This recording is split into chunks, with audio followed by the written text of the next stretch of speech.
Welcome to yet another unusual recipe from our collection of culinary goodies. The recipes we demonstrate here have been gleaned from an assortment of unusual sources. In this video, we'll be trying out another simple recipe taken from a little cookery book of Victorian recipes I initially found on Amazon Kindle. However, it didn't take me long to realise it'd be worth buying the paperback version simply to put up on our cookery bookshelf. The recipe today is a variety of biscuit called Ladies' Jumbles. The word jumble currently implies a mess or muddle, yet in Victorian times it could also be a type of cake, but trust me though on this one, these are most definitely biscuits. Let's make a start with the ingredients. First of all, we can see some butter. We're using 4 ounces of butter, that's 113 grams, 1 egg. This is granulated sugar, there's 4 ounces of that, 113 grams again, and here we have 6 ounces of flour, that's just plain flour. And of course the brandy. It does specify apricot brandy, but this is ordinary. Now the butter has been out for a bit, but we're going to put it in the microwave just so that we can soften it up a little bit. I don't know if you ever try doing this. Obviously if you go a little bit OTT you'll end up with a pool of fat on your plate, and that's not a particularly good thing. I usually find that using about 12 seconds is about right if it's been at room temperature. If it's been in the fridge, make it 15. So let's take that out. Now the first thing we need to do with that, of course, is add that to the bowl. So we'll find ourselves a mixing bowl, which is actually far too small, but it's the only one I had to hand, which is actually glass and you can see through it. This is Pyrex, of course. So what we need to do is put the fat in. They always call it fat, don't they, in cookery books. You can try using marge, but I do think it's a bit of a shame if you're going to cook something like this and make it special.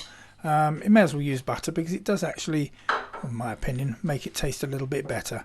So chop that up a little bit. We could have left that in a few more seconds and add the sugar, as you can see we've done here. The next thing to do, obviously, once it's basically chopped around, is let's use a hand mix. You can use one of those big cumbersome things. We have one of those to one side, but I think for a small recipe like this, the hand mixer is just as good. So that's the first thing we want to do, is mix the fat and the sugar. So we use granulated sugar, as I said before. This is one of those sort of brownie coloured ones, which is supposed to be a little bit better. Don't know quite what for, but anyway, there we go. Right, what we have now is we have the flour. This amount of flour, I think I probably use about half. Let's have about half. Once again, use the same thing, mix it up. And obviously, if you choose a bigger bowl, you're going to find it a jolly sight easier than I did doing this. It's ordinary plain flour. You don't want to use self-raising or anything. We'll add the second bit now. This is quite a simple recipe, as you can tell. Really good mix, and has to be make sure you don't throw it all over the tabletop while we're at it. We're nearly at the end of this recipe already. I mean, this is quite amazing, isn't it? So next thing, of course, is the egg, but the egg needs to be, move that aside. Okay, so the egg now needs to be broken and whisked up a little bit. We don't have to go OTT with it. There we go. Ordinary size egg, and we just want to mix that. Interesting point, we're looking at Victorian recipes. A lot of people said the huge number of eggs used by Victorians is because the eggs were small. Well, apparently, looking historically into this, the eggs weighed about the same as they do today. So it's difficult to know whether that's actually true or not. I'm not going to argue for somebody who knows, but I did look at the average size of an egg in Victorian times and it seems to be about the same. Now what we're going to do is we're taking our mixture here and adding a little bit at a time the egg, which is beaten, of course. Ooh, slows down a bit. Want to be even more careful it doesn't all shoot out over the top. Yeah, it seems to be alright. Of course, the thing to remember with when using a whisk like this is when you're ready to take it out slowly and keep the beaters going. But on this occasion, I think it will go everywhere if I tried doing that. So it's not such a good idea. Anyway, here we go. This is the brandy. According to the recipe, it said apricot brandy. Must be honest, I did try it a couple of weeks back and used some cherry brandy. And I must admit, it makes a little bit of a difference having the cherry bit. But as this is all I could find in the cupboard, there we go. So let's put him in. So now what we're doing is we're mixing the whole lot up together, and that is it when we finished. And there we go. So this is what I call a real easy recipe. See, just lift it out and let all the bits go flying all over the place.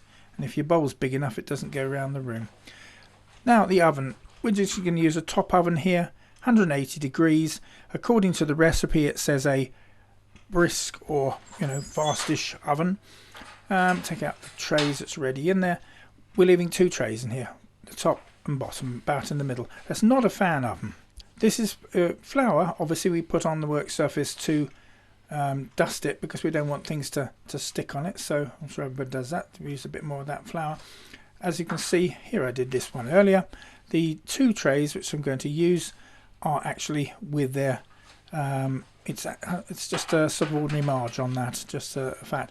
And we do the same. We dust the rolling pin with a little bit of the old flour. I did have one of those plastic rolling pins which you fill with water to keep it cool, but quite honestly I don't really think there was any difference, and considering the insulating properties of plastic, I don't think the cold water made any difference.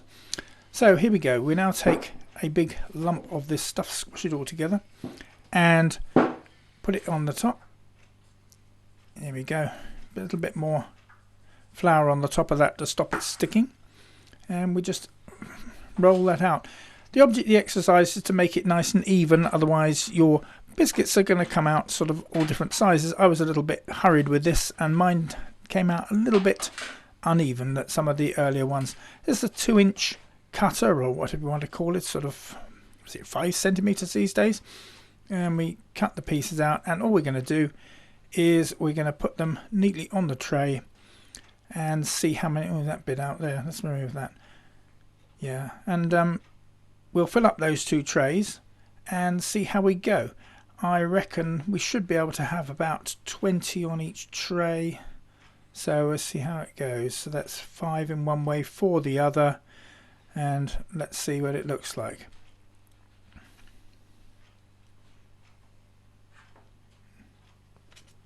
Ooh, be careful.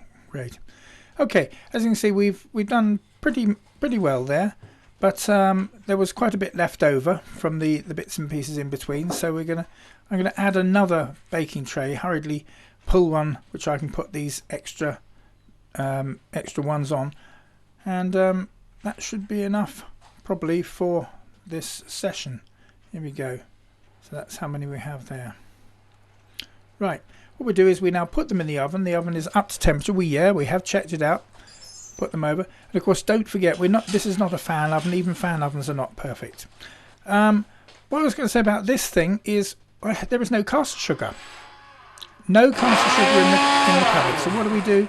If you use one of these liquidizer or grinder type devices, this one's the grinder side of it, and a little bit of sugar, and you can quickly turn granulated sugar into caster sugar. I'm sure everybody's done that before now, but this is used for dusting the biscuits when they come out.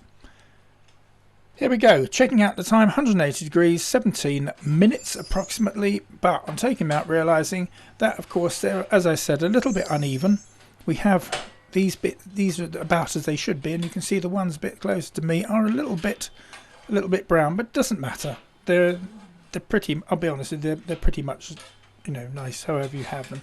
They're a nice recipe, and you see I was a little bit better with my consistency with the rest there, and that is gonna be all there is on the tray. Let's break one in half and have a quick look inside. Yeah, that's fine. They're lovely, great. Okay, so what we do now, of course, is we dust them with this caster sugar we just generated. So I'm using a tea strainer because it works perfectly. Tea strainer is perfect.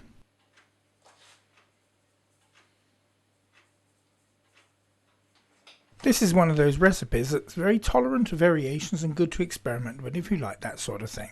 It's also a good starter for anybody who doesn't like trying anything too ambitious. Here are the details of the book, just in case anybody feels the urge to look it up. Thanks for watching.